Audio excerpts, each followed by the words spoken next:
C'est un ennemi ou un allié? Quelle différence? Il va bombarder des villes et tuer des gens. Le château ambulant.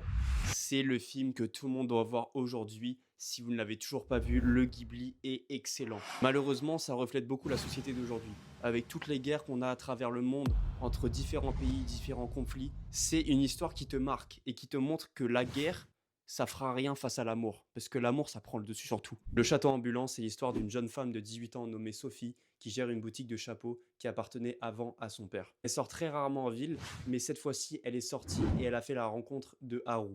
Haru se faisait poursuivre par des monstres envoyés par la sorcière des Landes. Il a donc secouru Sophie qui est arrivée à sa boutique de chapeaux et c'est là où elle fait la rencontre de la sorcière des Landes qui par jalousie va lui jeter un sort, ce sort qui la rend vieille. Sophie, n'acceptant pas sa nouvelle apparence, elle décide de courir dans les montagnes et c'est là où elle croise la route du château ambulant, la demeure de Haoru.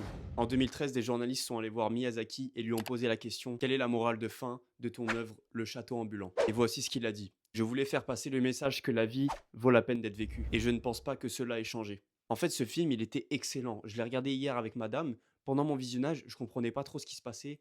Voilà, il y avait beaucoup d'informations, beaucoup d'événements, mais après réflexion, il y a tellement de philosophie derrière et c'est excellent. C'est pour ça qu'on fait que de me rabâcher depuis que j'ai commencé les animés.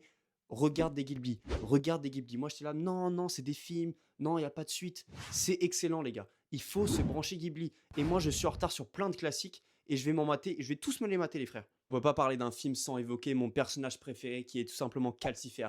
Et je pense que c'est le personnage préféré de beaucoup de monde parce qu'il est excellent, il est drôle, il est attachant et c'est même pas un personnage, c'est une flamme. En fait, tu t'attaches à une flamme. C'est ça qui est ouf avec les Ghibli, c'est que tout peut être un personnage. Merci beaucoup Miyazaki pour tous ces classiques que tu as pondus. Je vais essayer de tous les voir, en tout cas le plus possible. Et en tout cas, si vous n'avez pas regardé Le Château ambulant, les gars, n'hésitez pas à aller le voir. Il est dispo sur Netflix. Il est excellent.